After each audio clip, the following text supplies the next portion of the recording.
Election اس لیے ہوتے ہیں کہ لوگوں کو ان کا جائز حق جو ان کا آئینی حق ہے وہ دیا جائے. جو الیکشن اس لیے ہوتے ہیں کہ لوگوں کے مسائل حل ہوں. الیکشن اس لیے ہوتے ہیں کہ ایک عام آدمی جو ٹیکس دیتا ہے اس کو اس کا ریٹرن ملے, اس کو سیوک فیسلٹیز ملے. اب الیکشن اگر ایسے ہوں کہ اس کراچی میں زبان کی بنیاد پر ایک حلقہ یونین کونسل ہے جو کہ 7,000 پہ ہے, 8,000 پہ ہے, 15,000 پہ ہے, 20,000 پہ ہے میکسیمم, اور اسی کراچی میں ایک یونین کونسل ہے جو کہ 80,000 لوگوں پہ ہے, ووٹوں پہ, 90,000 ووٹوں پر ہے, اور ایک دو نہیں ہیں, ایسے 70 سے زیادہ یو سیز ہیں جو کہ 80,000 90,000 پہ ہیں, اور اس سے بہت زیادہ یو سیز ایسی ہیں جو کہ 15,000 20,000.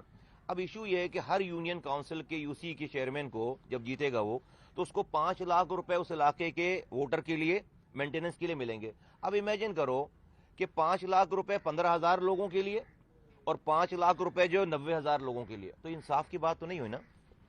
تو الیکشن جتنی بھی گفتگو سنی ہے, ہم جہاں پہلے بھی تھے اور اب جہاں ہیں, یہی بات ہو رہی نا کہ بھائی اس کو آج ٹھیک کر لیں, کل الیکشن کرا لیں, کوئی مسئلہ ہی نہیں ہے الیکشن سے کوئی. اور ہم تو بھائی لوکل گورنمنٹ میں ہمارے علاوہ تو کام کی لیگیسی کسی کے پاس ہے. چلو بھائی اب تو ہم پہلے الگ الگ بات کرتے تھے نا, ایم کیو الگ بات کرتی تھی, اب تو جو ہے وہ اب کہاں, اب تو ایک ہی بات ہے ساری.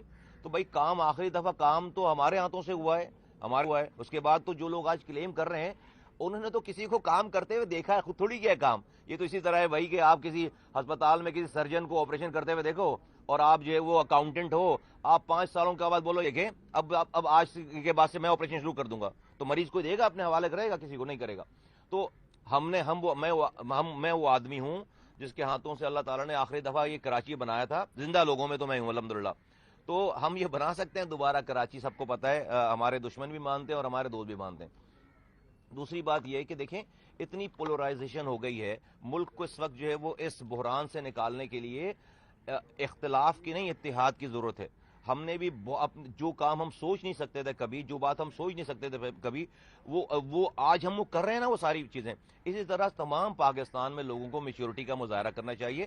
میں پاکستان کی بڑی پارٹیز کے لیڈروں کو بھی کہتا ہوں کہ اپنے اختلافات کو اس لیول پہ نہ لے کر جائیے جہاں پر جو ہے ملک کو نقصان ہونا شروع ہو جائے. اور آج ملک کو نقصان ہو رہا ہے, اور ملک کو نقصان کیا ہے, اس ملک میں 2 چیزیں چاہیے, پولیٹیکل اسٹیبلٹی چاہیے اور جو ہے وہ پالیسیز کا تسلسل چاہیے, جس کی وجہ سے امن و امان ہو جائے گا. ٹھیک, اور اگر پالیسیز کا تسلسل ہو تو پھر جو ہے وہ